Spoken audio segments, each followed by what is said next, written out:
All right, good to roll? All right, thanks again for being here and for covering Wake Forest football. We appreciate it. Just to recap Florida State, like I said after the game, I just thought that was a great, gritty ACC road team win. And you know, sometimes there's games that you win and you're relieved, and that game was pure joy. It was, I think, one of the biggest wins that we've had here, and so much of it was because of the circumstances. You know, we just came off a tough loss to Clemson. We're on the road in a very tough environment to play against an undefeated ACC team that we have a lot of respect for, and the uncertainty of the weather. You know, not knowing if we'd be able to get down there, and all the communication that was going on with Delta and whether they were going to be able to fly, and you know, you mix all those things together, and it's not a straightforward week. And then the way the game started, you know, Florida State got the ball and they were up 7-0 in the blink of an eye. But just the way our defense responded, never any panic, and then we got some big stops. You know, the offense then scored 28 unanswered points, and they get back in the game then, and they score it and make it a 7-point game. And that drive of 18 plays and almost 7 minutes to make it a 2-score game, some of the plays that we made on that drive, the catch by Key and some of Sam's throws and the runs by Christian Turner, there were so many gut check moments in that game, and fortunately we made those plays. And then even for Matt Dennis to hit that field goal after his first career miss. So here's a redshirt freshman. He has his first taste of failure in a game, and the very next kick with the game on the line, he kicks it right through. And I just thought it was a really good character program win for our football team. And so, you know, when those games are over, you don't fly home, you float home. And then we come back here on Sunday, right? And if you're telling them to get over the loss and look ahead, you got to get over the win and get ahead. And so, you know, I think these are the opposite challenges, right? To come back and respond and recenter and refocus after a heartbreaking loss, and now you got to do the same thing after an emotional win. And that's what's so great about college football, that there's both responses, and they're both challenging. And now we have to refocus against a really good Army team. It's a program that I have a lot of respect for. Jeff Monken and I worked together at the University of Buffalo back in 1992. I've known him for 30 years. And the program that he's built at Army is incredible. I mean, they struggled for years and years and years. And if you just look at, you know, the previous 5 seasons, there's an 11-win, a 10-win, and 2 9-win seasons. And I'm sure they're not off to the start that they want, but this is a program that is used to winning, and the players are used to winning.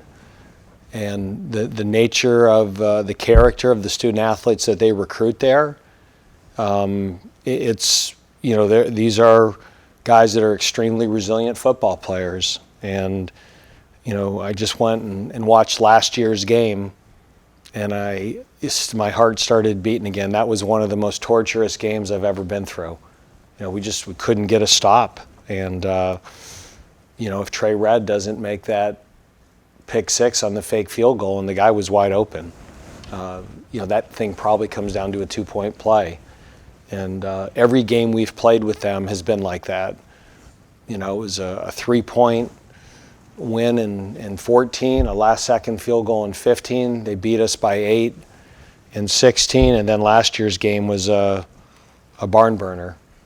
And we're their one Power 5 game, and they're going to come here ready to play. And it's going to be a sellout crowd. We're excited about that. That's our 3rd sellout in a row, and our 5th sellout in the last 6 games. And we're really proud and appreciative of the type of fan support we're now getting. I remember when I first got here in 14, you know, the players, you know, geez, we don't get good crowds at home game. The students don't come. And the message was, why don't we put a product on the field we're supporting and let's see what happens. And I think we've done that, and the students and our fans have responded, and we're grateful for the support we're getting. On offense, again, this is still a very good football team. They're averaging over 32 points a game, 300 yards a game on the ground. They got two really good quarterbacks. The slot Robinson is a very dynamic player. I mean, he went up and down the field against us a year ago. Their tight end might be the best blocking tight end that we'll face all season. And they've got a really good O-line, and these guys know what they're doing. On defense, they've got some really good players as well. The safety Broughton, we think's an excellent player. He's a 2-year starter. He's got 29 tackles, an interception, a forced fumble. The defensive end, Carter, at one point last year, I think he led the country in sacks. He's 6'7" and 260 pounds and very athletic. And they're extremely aggressive on special teams. Last year they faked a field goal. They tried a surprise onside kick. They do that type of stuff all the time, and they're very aggressive with their punt block team. They blocked more punts than any team in the country in 2020 and 21 combined. I think they have 7 blocks. And every time we play these guys, it is a battle. And so we have a really important week of prep. The other years that we've played these guys, we've had an extra week to prepare for them. And this week, it's 1 week. And this is a really hard offense to prepare for.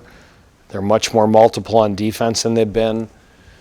And we expect a really good, hard-fought football game that we're going to have to play extremely well. So with that, I'll open it up to any questions.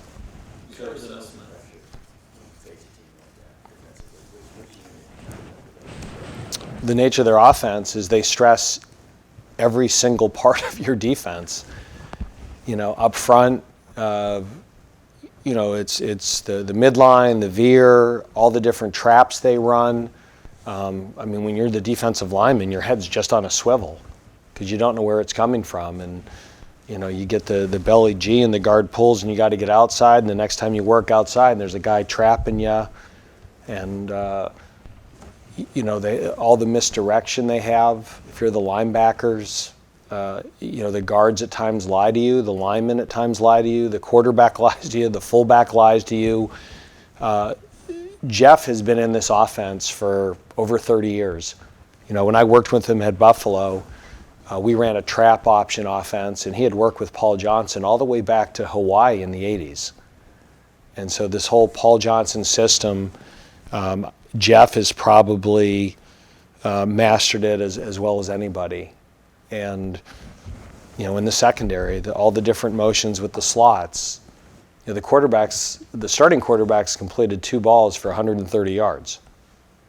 And then, the backup quarterback, 18, who's played, he's thrown the ball a little bit more, but they're throwing the ball better than they have in the past. And last year, they killed us with the pass. First play of the game, they run a naked boot, and they hit like a 50-yard play. They ran a rail route in the fourth quarter that 21 was wide open, right down the hash. They won some one-on-one balls against a really good corner of ours who's now in the NFL. This is, coaches always make a big deal of it. This offense is a nightmare to prepare for. It really is. It's a challenge, and, part of having success against it is you have to embrace it. I don't know if we embraced it a year ago. And I was just going to say, just thank God we operated the way we did on offense a year ago, or it would have been a blowout. It would have been a blowout. What is your assessment of your defense through 5 games? I think we're improving.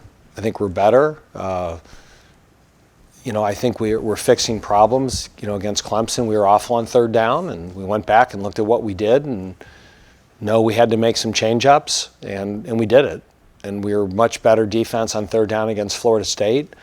I still think we can become more consistent. I think we still have to do a much better job of playing deep balls. Just seems like every time there's a deep ball, we start grabbing when we don't need to. Some of our pass interferences, we're in great shape. Gavin on the one had the guy covered. Go pick the football. Those are still things that we need to get better at, and we're working on it. And it got better from Clemson to Florida State. But I think overall the arrow's up, but we got a lot of football to go. How pleased have you been with the look on third downs with 3 down linemen and then 3, they're either linebackers or safeties, whatever mix that is? That seems like a pretty good package that's worked. It's been good, and part of the reason it's been so good is how versatile Malik is. He's been effective as a blitzer. There's a few times against Florida State that we used him as a spy, that we tried to flush the quarterback in a direction, and sometimes in a direction away from where he wanted to throw the ball, and Malik's reaction time of getting there and disrupting throws. Sometimes you don't sack the guy, but Malik was there so quickly, and his hand is up, and you're changing arm angles and ball trajectory and all those things sometimes are the difference between a first down completion and an incompletion. So it's been a good package. It was better against Florida State than it was Clemson. But I would say this. I think the reason it was better against Florida State is I think our defensive line rushed the passer so much better against Florida State than we did against Clemson. We got no pressure on Clemson at all, and we never got DJ off his spot. And I thought we did a much better job on Saturday of getting Travis off his spot. We got some good pressure on him early. He was having a hard time being able to set his feet. And I thought Rondell and Jasheen and some of those guys, it didn't show up in the stat sheet, but they were extremely disruptive. And a lot of those third down stops on 3-man rushes is because they got the quarterback to move, and which is half the battle. How hard is it being 2 games into the conference season, then having to kind of pivot to take on an Army team, which, as you said, is already tough to prepare for? But you've already started the conference season, and now you're having to kind of pivot a little bit to Army. I don't view it that way. I really, they all count as one.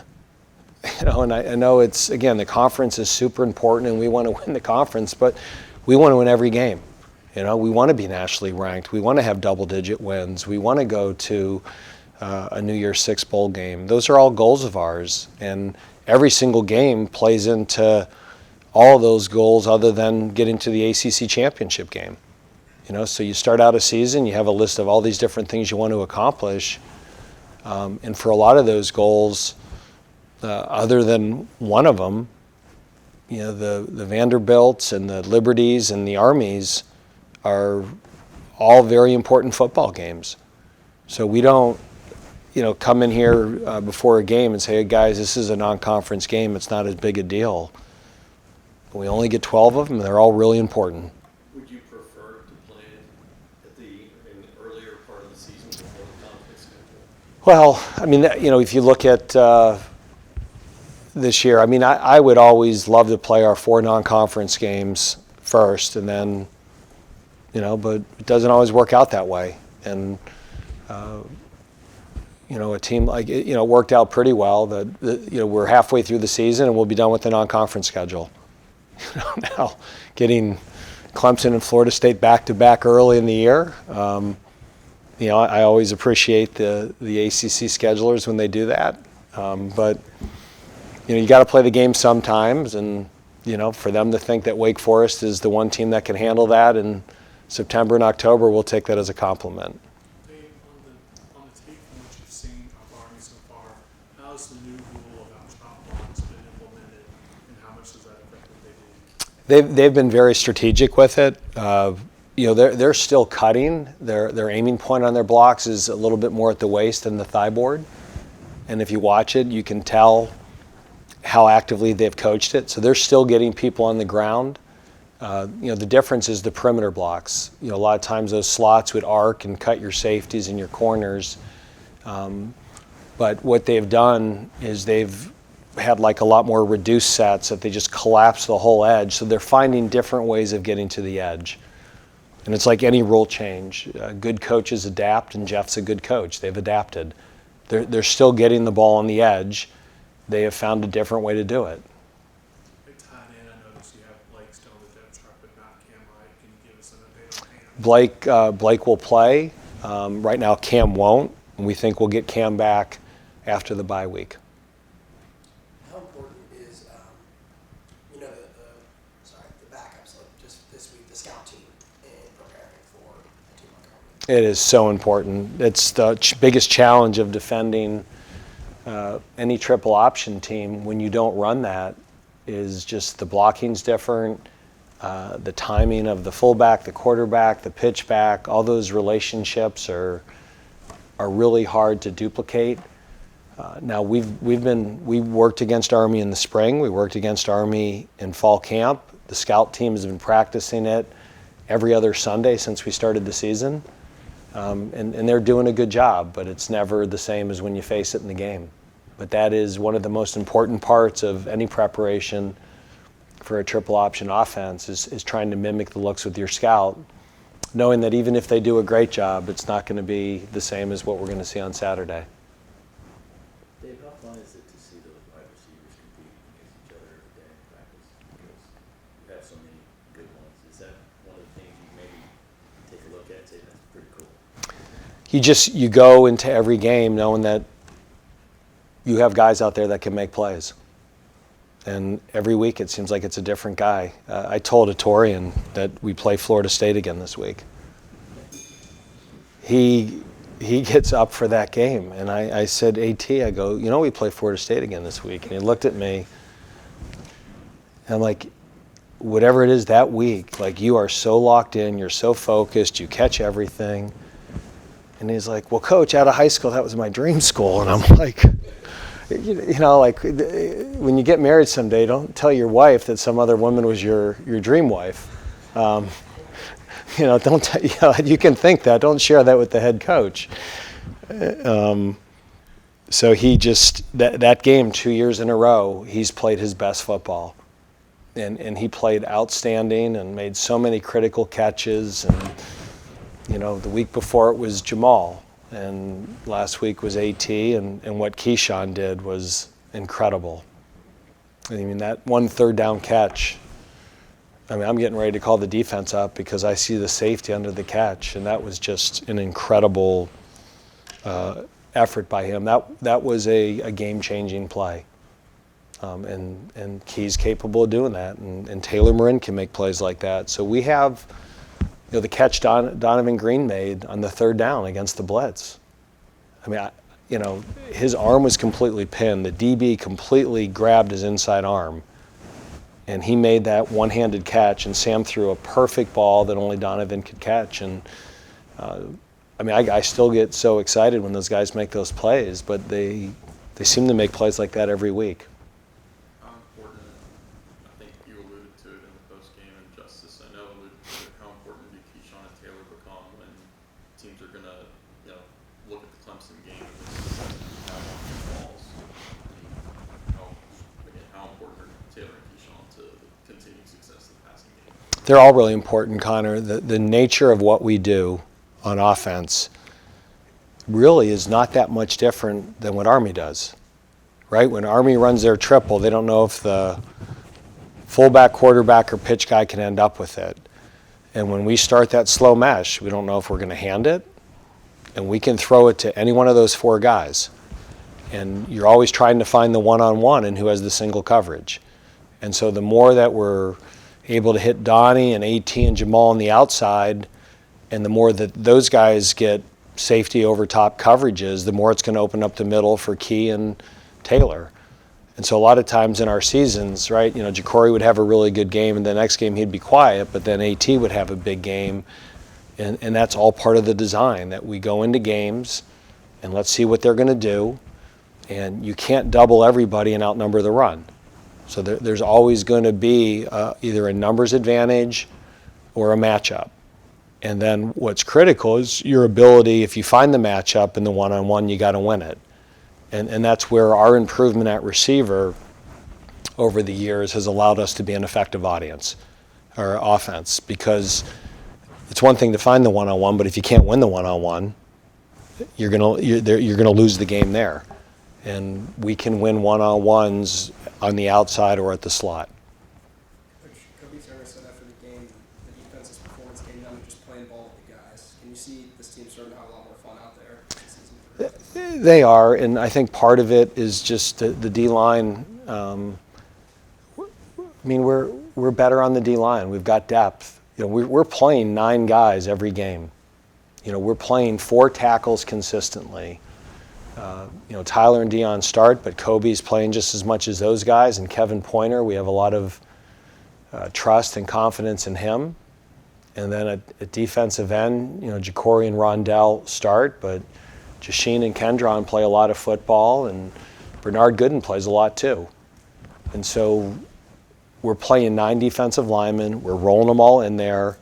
It keeps guys fresh. It keeps guys healthy. And I think that's one of the biggest differences on defense is that we do have that depth on the D-line. And when you can constantly be rolling guys in there who are fresh, you can be a lot more disruptive.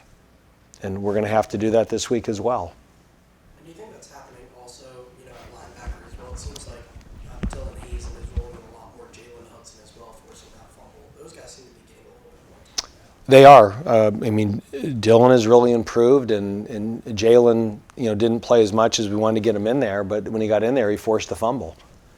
And Jalen is so valuable to us on special teams. And he's, you know, starts on, I think, just about every unit. And Ryan Smenda probably had one of his best games of the year. He really had a great game. So, you know, our goal at linebacker has always been to have a pair and a spare.